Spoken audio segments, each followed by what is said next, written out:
Hey there, it's me again, your hostess with the mostest, or the most awkward girl you have ever seen in your life.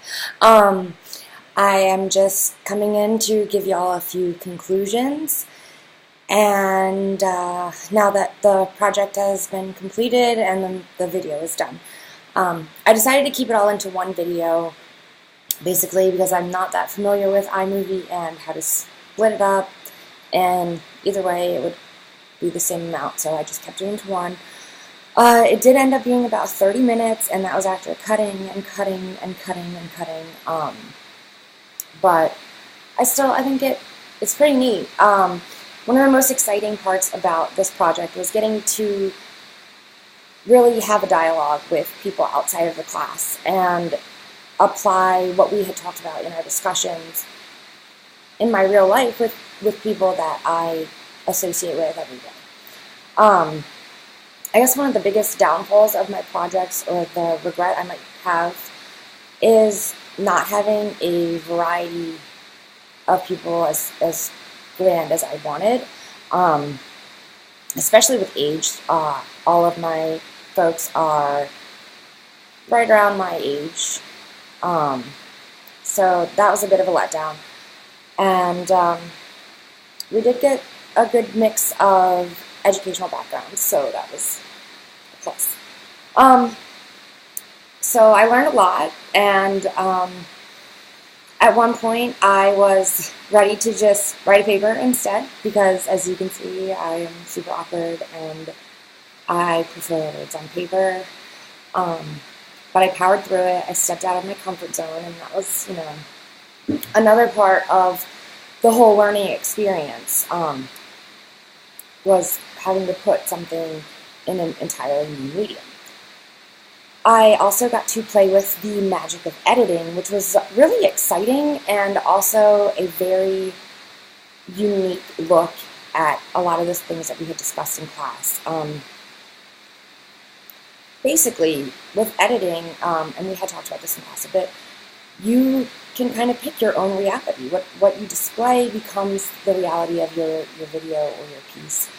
And while I, didn't take anything out of context or rephrase anything that anyone said, I could have. And that's a little bit scary at how easy it really is. But, I kind of just move things, make them fit, make them work with the questions so that I could fit it all into neat little boxes instead of the dialogues that we were having. And, I cut out a lot, and it still ended up being 30 minutes long, but each interview was about 30 minutes, so it was a lot. And that was another downfall of doing it this way, was that you kind of miss the actual dialogue, because I did, get to talk to the people I was interviewing while I was asking questions. So it kind of stinks putting it into one video, because there was a lot of interesting stuff that happened that was kind of outside the realm of questions that would apply across the interview spectrum. But again, it was something that had to be done in order to make the project work. So it was another great learning opportunity.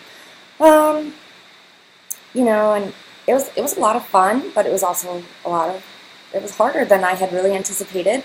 But I'm really excited that I did it. So yeah, these are the questions that I asked. As you can see, they're highlighted to figure out how to place them in an order that was kind of logical and made sense. So that was really fun. I kind of set up my questions as stepping stones. So, for example, when I talked about the danger of communication and language and writing, it had started with, what are examples of knowledge falling into the wrong hands? How can communication and knowledge be powerful? How can, from there, does it become dangerous? So then, again, the editing comes in, and you kind of have to pick which one can fit best with the general question. It was also really interesting how some people ended up disagreeing with themselves, which is, again, another downfall of not having the whole dialogue, but, they might start off answering a question, yes, there is an absolute truth, and then with further questions or the next set of questions, they kind of go back and they say, wait, no, I don't think there is, or, vice versa. So that was really interesting. And then there's some questions that I had asked, but I ended up leaving out of the video because they either didn't fit or I didn't have answers that really worked to get one from everyone, and I was trying to keep each of my participants answering each question. So some of the ones that, the questions that actually had to be cut were examples of definitions of words changing over time and how it positively or negatively affects communication and language, going along with the technology and the evolution of language, as well as where do you see communication technology going next. And